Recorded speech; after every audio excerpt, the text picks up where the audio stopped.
Extrait numéro 7 du livre La mémoire des vaincus, de Michel Ragon. Bonneau, Garnier, Vallet, abattus par la police. Il ne restait plus de la bande initiale que Calmin, dit Raymond Lascience, le seul qui eût été capturé par surprise. La justice, voulant faire un exemple, avait réussi à inculper une vingtaine d'individus sous le prétexte d'association de malfaiteurs. En vertu de ce chef d'accusation, Rirette et Victor occupaient paradoxalement la première place, les juges voyant en eux les chefs de la bande à Bonneau, puisque les locaux de l'anarchie servaient de repère aux bandits tragiques. Les apparences se retournaient contre eux. Bien qu'un public très peu nombreux ait été admis, dans la salle de la cour d'assises, les policiers en civil occupant la majorité des places par mesure de précaution, Delessal avait réussi à pénétrer au palais de justice accompagné de Fred.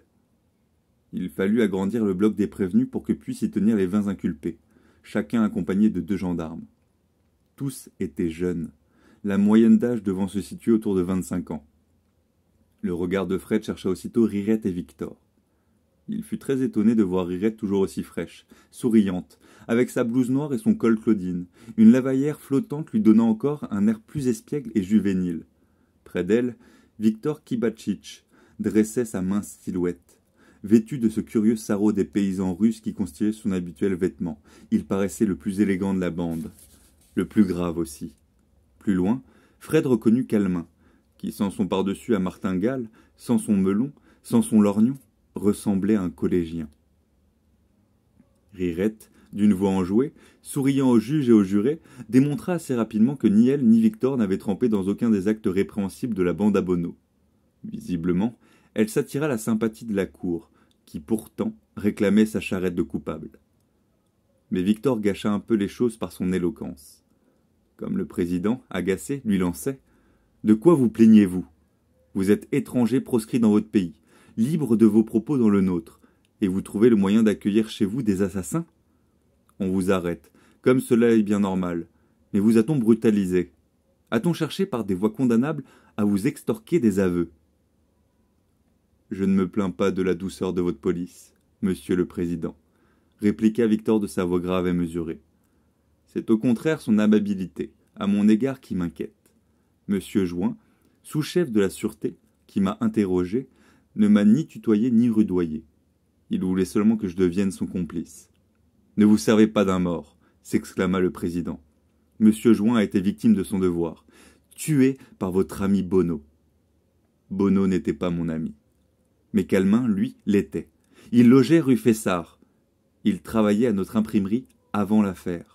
Je suis solidaire des anarchistes, non des assassins. Le président du tribunal, avec son bonnet rond, sa moustache et sa barbiche en broussailles, ses croix, son bavoir, ressemblait à un de ces juges que peignait alors Georges Rouault, mi-juge, mi-clown. « Quelle différence faites-vous entre un anarchiste et un assassin » demanda-t-il. « Bonneau n'était-il pas anarchiste ?»« Je répète que les idées que j'ai défendues toute ma vie ne peuvent engendrer des voleurs et des assassins, » répondit doucement Victor. On nous accuse d'être le pivot d'une association de malfaiteurs.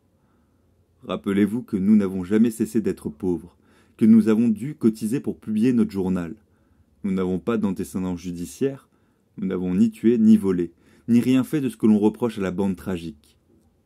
Le suprême juge clown se désintéressa de Victor, dont les raisonnements, trop intellectuels, l'agaçaient.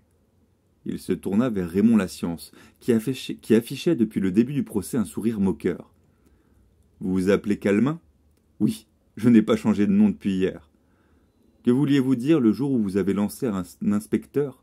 Ma tête vaut 100 000 francs, la vôtre un peu plus de 7 centimes. Eh bien, 100 000 francs, c'est vous qui avez fixé le prix de ma tête, et vous avez, je le suppose, honnêtement payé la somme au salaud qui m'a dénoncé. Quant aux 7 centimes, c'est le prix d'achat d'une balle de Browning. » La salle s'esclaffa. Les cheveux lustrés, plus bébé rose que jamais, Calmin narguait la cour, le jury, l'assistance. Comme le président lui énonçait ses crimes, il l'interrompit. « Je tiens aussi à vous annoncer que j'ai, de mes propres mains, étranglé Louis XVI. » Un peu plus tard, coupant la parole au procureur général, Fabre, raide comme la justice dans sa robe rouge parée d'hermine, il s'écria « Vous ne faites que monologuer. Il n'y en a que pour vous. » Le criminologiste Émile Michon, qui, durant les 9 mois de l'instruction, avait rendu de fréquentes visites aux prisonniers, vint déposer. Curieux témoignage, si différent de ce que l'on attendait d'un tel homme. Avant de connaître les prévenus, dit le criminologiste, je me les représentais comme des bêtes féroces, ou, tout au moins, de véritables brutes. Ma surprise fut totale de trouver des hommes capables d'analyser avec finesse leurs sensations et leurs sentiments.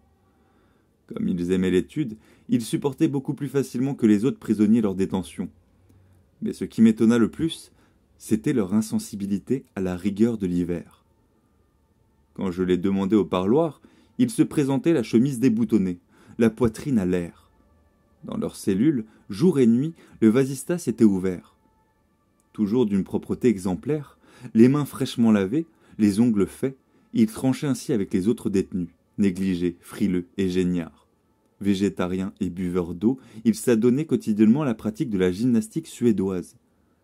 Après ce curieux éloge hygiéniste, le criminologiste Michon ajouta que Calment lui avait confié sa nostalgie de voler en aéroplane, de naviguer et de descendre sous terre.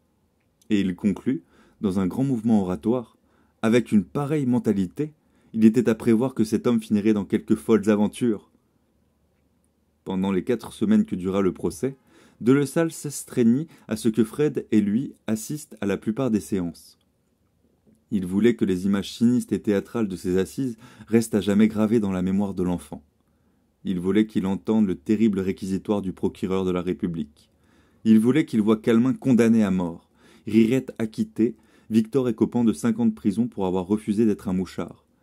Il voulait que cette tragicomédie serve de leçon à l'enfant, et de prélude à ce qui allait lui dire.